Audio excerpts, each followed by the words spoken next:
going to be looking for your extra credit for the practice lab exams. So make sure that you accept the invitation. Did any of you not get an invitation? You want to go on, when you go onto Canvas, you'll have a little bar at the top. It'll say that it's, inviting you to join it. So then you just join it. So it's really easy for me to make corrections on there. I can't delete anything on Blackboard once you guys have started taking the exam. So I thought I had taken out all of the structures that are not on your exam, but apparently I did not. So for this lab exam, for the practice lab exam, if you got a 70% or higher, I'll give you the points. Normally it's an 80% or higher, so, okay, because I know there's a lot of extra stuff on there. So, all right, so today we're gonna have the lab exam for this unit, and then chapter 23 I'm gonna split up into 2 days. It's the respiratory system, so we're gonna look at half of it today, and then give you a break. I've got to go up there and set the exam up anyway. And then on Monday, we're going to have the lecture exam first, and then we'll meet back again and we'll do the rest of chapter 23. Okay? So again, we're going to stick with the physiology. So I'm just going to do a real brief kind of run through of the anatomy, and then we're going to kick right into the physiology. I don't even know if it'll take me an hour to do this half of it. So just to let you know what we're going to do. Are there any questions on the schedule or anything? Okay. Okay, so I know you guys completed all of the pre-lecture, so I feel like, do you feel like that was a good review of all of the anatomy of the respiratory system? Okay, okay. Better than doing the labeling? Okay, all right, well that's good, then I can keep doing that. Okay, so let's jump right down then to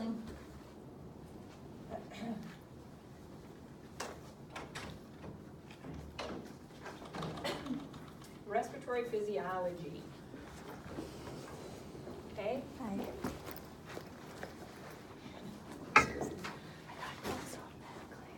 What's that? I thought it closed automatically. That's all right. I don't know, this door, I can't swipe it twice so it stays unlocked for 15 minutes like I can to all the other doors, so.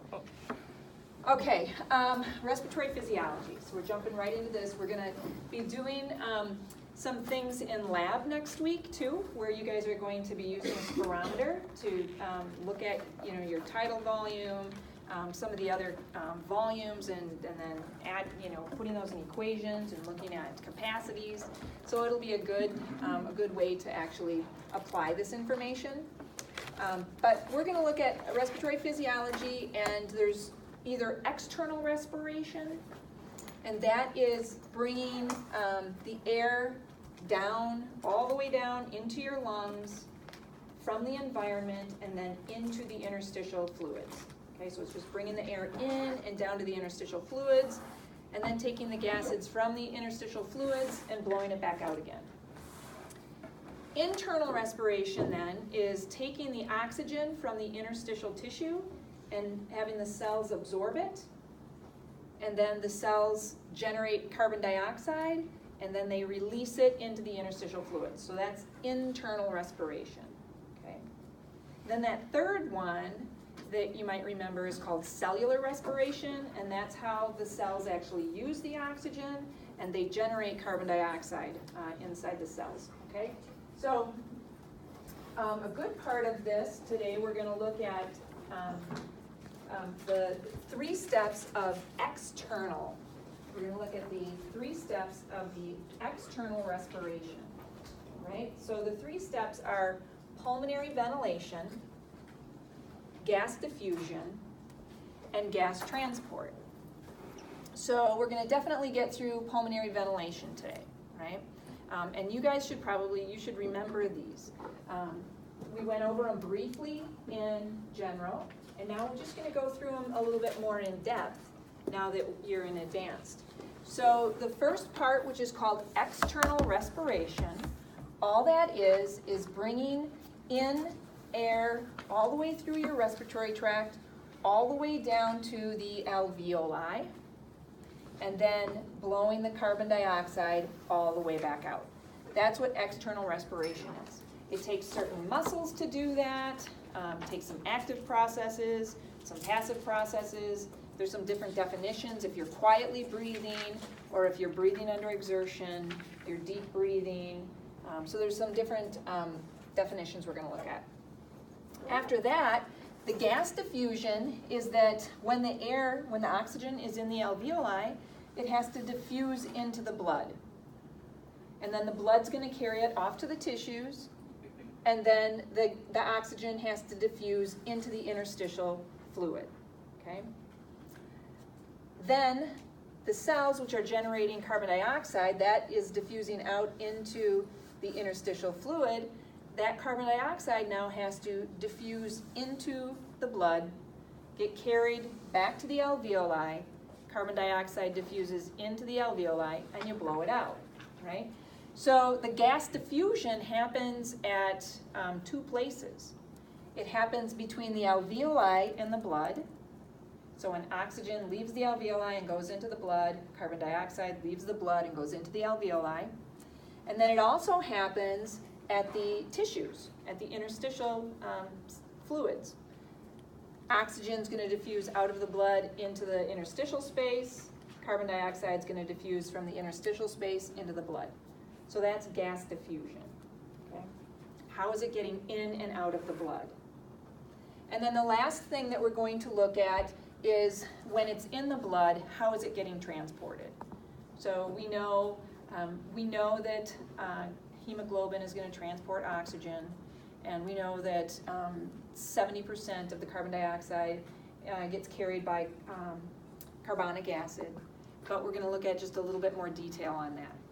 Okay? So we're going to start, though, with this external respiration. How does air get in and out of the lungs? All right. Okay. A couple terms as we get going here that you should probably know is that hypoxia is a term that's used to describe decreased oxygen in the tissues, whereas hypoxemia, whenever you see emia, that always means blood.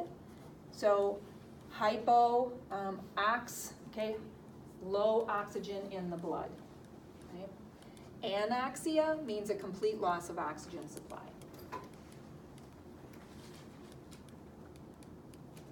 So pulmonary ventilation, where we're starting, that's the physical movement of air in and out of the respiratory tract, and that helps to maintain adequate alveolar ventilation. So alveolar ventilation is just the amount of gases going into those little alveoli. So we have to get it all the way in through the respiratory tract, and then the carbon dioxide all the way out of those alveoli.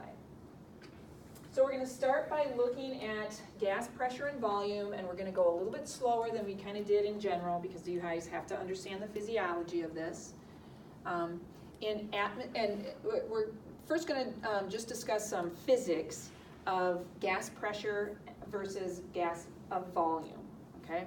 So first of all, out in the air, you have a mixture of a whole bunch of gases, and those gases, the air density is pretty low. There's not a lot of pressure out here just because the gas molecules have a lot of space and they're not bouncing against anything.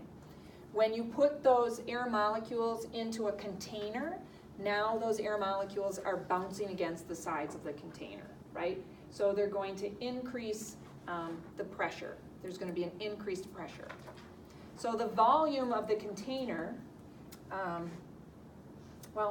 so the more the collisions there are, the higher the pressure is going to be. Well, there's going to be more collisions if that container is smaller, okay? If the container's bigger, the molecules have a lot more room to roam around in without bumping against the walls. If the container is smaller, there's less space, there's more bumping around, and then the pressure is greater, right? So the bigger the container, the fewer the collisions, the lower the pressure. So this follows along with a law that's called Boyle's law. Boyle's law says that the gas pressure is inversely proportional to the volume. Okay? If the volume of the container is bigger, the pressure is lower. If the volume of the container is smaller, the pressure is greater. So if you're thinking about your lungs, if the volume of your lungs space is greater, there's less pressure. If it's smaller, there's more pressure.